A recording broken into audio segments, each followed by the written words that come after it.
Hi hello నమస్తే welcome to our channel. నేను మీ Charmi. Present ఇప్పుడు పవన్ కళ్యాణ్కి సెక్యూరిటీ పరంగా ప్రాబ్లమ్స్ వస్తున్నాయంట. ఇంత సెక్యూరిటీ ఉన్నప్పటికీ కూడా ఆయనకి నిఘా వర్గాల నుంచి మీరు కొంచెం జాగ్రత్తగా ఉండండి, మేము దానికి సంబంధించి పూర్తి వివరాలను అందచేయలేం, కానీ మీ పైన దాడి జరిగే అవకాశం ఉంది, మీ పైన హత్య ప్రయత్నం చేసే అవకాశాలు ఉన్నాయి అని చెప్పేసి నిఘా వర్గాల నుంచి ఆయనకైతే ఒక మెసేజ్ రావడం జరిగింది. ఆ మెసేజ్ వచ్చినప్పటి నుంచి అటు జనసేన కార్యకర్తలు అలాగే నేతలు ఎమ్మెల్యేలు ప్రతి ఒక్కరికి కూడా షాక్కి గురయ్యారు అని చెప్పొచ్చు. ప్రతి ఒక్కరికి ఇదొక అంటే ఎప్పుడు వినని విధంగా ఉంది. అంటే అటు జగన్మోహన్ రెడ్డి మాజీ సీఎం అయినప్పటికీ ఆయనకి జెడ్ సెక్యూరిటీ ఉంటే ఇటు డిప్యూటీ సీఎంగా ఉన్న పవన్ కళ్యాణ్కి ఎందుకు ఎక్కువ సెక్యూరిటీ ఇవ్వలేకపోతున్నారు ఏంటి అనే దానిపైన జన సైనికులు అందరూ ప్రశ్నిస్తున్నారు అని చెప్పుకోవచ్చు.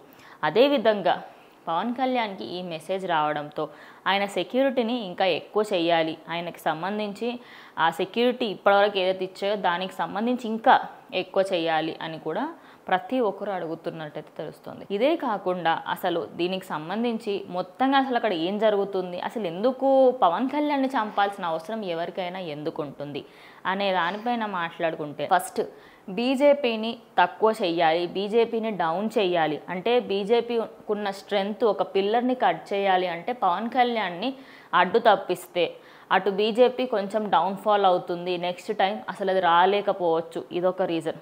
అలాగే ఇటు భారీ మెజారిటీతో గెలవడంతో అపోజిషన్ పార్టీల్లో ఎంతోమందికి ఇటు పవన్ కళ్యాణ్ పైన కక్ష సాధింపులు ఉన్నాయి, కక్షలు ఉన్నాయి అనే విధంగా కూడా పోర్ట్రేట్ చేస్తున్నారు.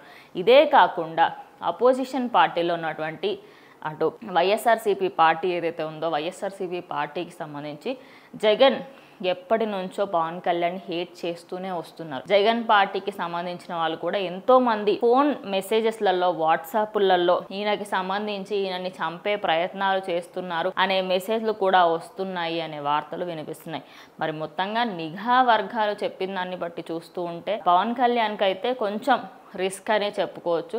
మరి ఈ రిస్క్ పరంగా అసలు నిజంగా అలాంటి మెసేజెస్ ఏమన్నా వచ్చాయా లేదా అనేది ఫుల్ డీటెయిల్స్ అయితే ఇంకా రావాల్సి ఉంది. జనసేనకి సంబంధించిన జన సైనికులు ఏమంటున్నారంటే ఆయనకి ఏదైతే సెక్యూరిటీ ఉందో దాన్ని డబుల్ చేయాలి, ప్లస్ మాజీ సీఎంకి జెడ్ సెక్యూరిటీ అవసరమా, ఆయనకి ఎలాంటి థ్రెట్ లేనప్పుడు ఆయనకి ఎందుకు జెడ్ సెక్యూరిటీ, ఇప్పుడు థ్రెట్ ఉంది అని తెలిసిన తర్వాత కూడా పవన్ కళ్యాణ్కి సెక్యూరిటీ ఎందుకు పెంచట్లేదు, వీటన్నిటికీ మాకు సమాధానం కావాలి అని వాళ్ళు అడగడం జరుగుతుంది. మరి మొత్తంగా చూస్తూ ఉంటే ఈ నిఘా వర్గాలు పంపిన మెసేజ్ పైన ప్రజెంట్ సోషల్ మీడియాలో చర్చగా మారింది.